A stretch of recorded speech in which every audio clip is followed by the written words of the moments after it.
Hi there, welcome to the Happy Chicken Coop YouTube channel. Thanks for joining me today. We're going to be talking about the disease Coryza. We're going to be focusing on this disease as it's a fairly common respiratory disease in chickens, and I'm going to go over everything you need to know and how to be aware of the symptoms and how to prevent or treat the disease. Before I get into that, please be sure to like this video and subscribe to the YouTube channel. Also be sure to subscribe to our website, thehappychickencoop.com. If you subscribe using the link in the description below, you will receive a free ebook on the 10 best egg-laying chicken breeds and a breakdown of each breed. All right, without further ado, let's get into it. Again, today we're going to focus on infectious Coryza. It's also known as ROOP, catarrh, PIP, or IC. We are going to explain what it is, how the chickens get infected, the problems it causes, the treatments for infected birds, and finally how to prevent your flock from becoming ill. Although it's not as devastating to a flock as Marek's or lymphoid leukosis, it can be equally as deadly to your older or weaker birds with suppressed immunity. We've put the information into a question and answer format as the information seems to flow easier this way. So what is infectious Coryza?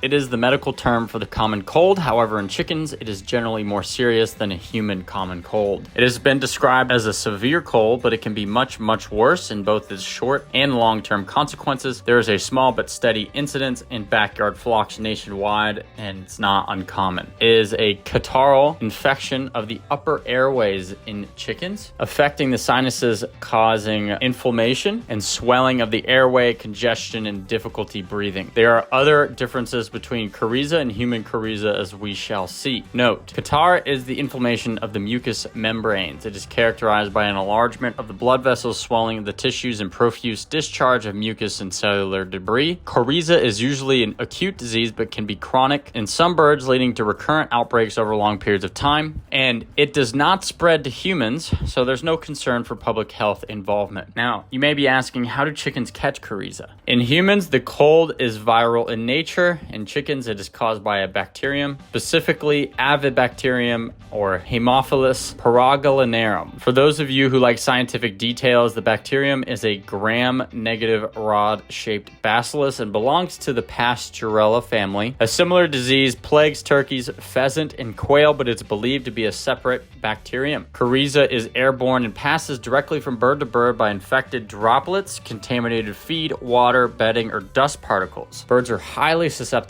at places such as poultry shows, swap meets, live bird markets, all places where they can be in contact with infected birds. It can also be spread by wild birds, so try to keep them out of the chicken's area as much as possible. It is not, however, passed through the egg, so chicks are not born with it, although they can be infected once they are hatched. Poor unsanitary housing and overcrowding exacerbate the problem, and bacteria can make its way in the coop if the circumstances are right. Being an anaerobic bacillus, it can thrive in an atmosphere with little to no oxygen, for example, soil, water, and poop. So a damp and dirty coop is the ideal breeding ground. While chickens can be cured of symptoms and survive Coryza, other farm birds may not be able to overcome the illness. So if you have other birds on your property, like quail, for example, they cannot clear the bacteria nearly as easily as chickens. In fact, most quail who contract Coryza will not survive at all. This is why it's important to quarantine new birds and even consider keeping different species of birds separate from one another. Now, you should make sure you follow strict biohygiene in your coop. If you want to learn more about biosecurity, we have put together an article. I'll link to that in the description below. Now, your next question might be, what are the signs and symptoms of Coryza? There are several signs. Individually, they can be mistaken for something else, but taken all together, there's no mistaking the diagnosis. So I'll just go through them like a bulleted list. Facial swelling. Under the eyes, cheeks, and even the wattles can become swollen. Pale, occasionally swollen comb. Foul smelling, thick, sticky discharge from the nares and eyes. Conjunctivitis.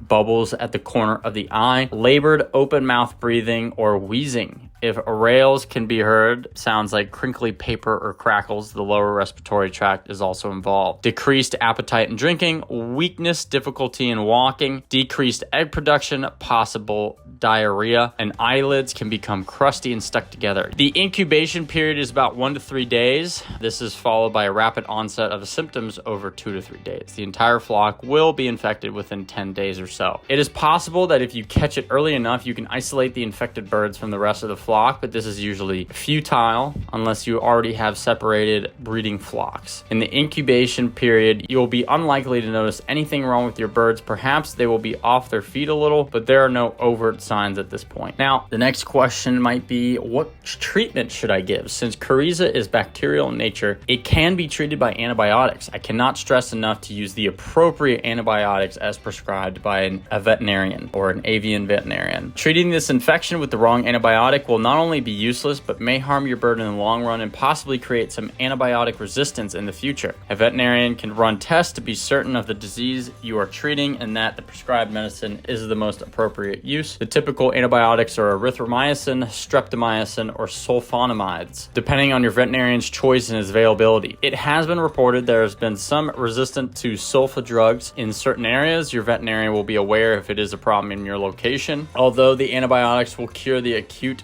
infection, affected birds will be carriers of the disease for the rest of their lives and will shed the bacteria from time to time. This means that any new birds added to the flock can become infected. The infected birds may have relapses from time to time and require antibiotic therapy. If you are unable to get to the veterinarian quickly, isolate your sick birds, giving them food and water. You can add apple cider vinegar, like 1 tablespoon to every gallon, and crushed garlic to the water. These will help, but they won't cure. If you wish to treat the infection naturally, there are several remedies out there. They have not been included in this video since there are far too many to include. 2 of the naturopathic remedies that seem to have a lot of positive reviews are grapeseed extract and colloidal silver. I have no personal experience of either, so cannot say one way or another about their efficiency or efficacy. Now let's talk about the prognosis. Can chickens survive? Mortality in a flock can vary between 20 to 50%. Several factors can influence the mortality likelihood, but usually mortality stays around 20% in most flocks. The older a flock is, the higher the mortality. Older birds do not shake off this as well as younger birds. If there is an ongoing low-grade infection within the flock, this will also increase mortality as well. Poor nutrition and hygiene will increase the mortality rate, as will overcrowding and poor housekeeping. Stressed birds are always more susceptible to infections, so try to avoid stressful events such as new birds to the flock or changing the feed, etc. The course of the infection can run from a few days to a few months depending on the severity of the infection and the resistance of your flock.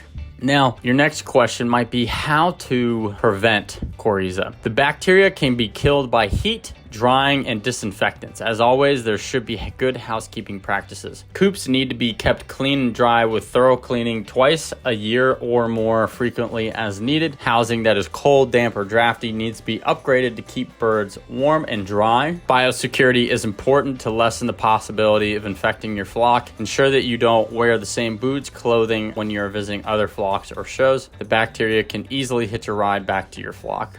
If you purchase or are given new birds, quarantine them for at least 30 days, more if possible. The birds you bring in may look healthy, but can carry not only Coryza, but other more virulent nasties as well. They should be quarantined well away from the existing flock. If you exhibit your birds in poultry shows, you likely already have separate quarters for your show birds. Poultry shows are ideal breeding grounds for many infectious diseases, including infectious Coryza. Should your flock become infected, it should go without saying that no other poultry owners should visit you, nor should you visit them while the infection is ongoing. If your flock gets Coryza and you choose not to cull all the birds, you need to be aware that any new birds added to the flock will almost certainly become infected unless you vaccinate. The vaccination will prevent the disease from manifesting, but those birds will be considered carriers for life. The vaccine that is available consists of 2 injections given subcutaneously several weeks apart. It's extremely important to have your flock tested for Coryza if you suspect that one or more of your birds has contracted the bacteria. There's nothing more valuable to an infected flock than quick action.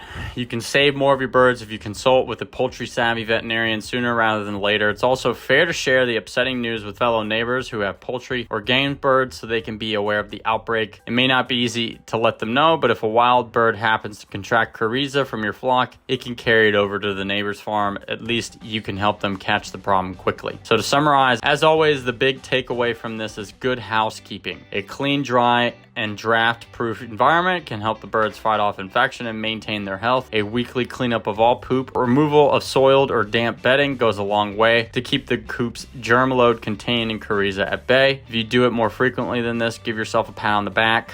Since the birds usually molt around late fall or wintertime, it's important to give them higher protein food for the duration of the molt. This will not only help regrow their feathers but fight off any incipient infection process. Although Coryza is relatively low mortality disease, it's a chronic debilitating disease for many birds, especially if they're older. Most birds recover well in the egg-laying department, but those who are chronically sick will have a decreased output and may finish their laying cycle very early on. Sadly, and Coryza is on the rise in the US in this day and age. We can transport a bird from across the country in a couple days. As a result, the disease can spread quickly across the country. We hope you've never had to deal with this disease, but if you do, now you're armed with this information and can make an informed decision about your treatment options. Let us know in the comments below if you've dealt with this disease and what you did to treat it. We would love to hear from you. That's going to do it for us here at the Happy Chicken Coop. Thanks for listening.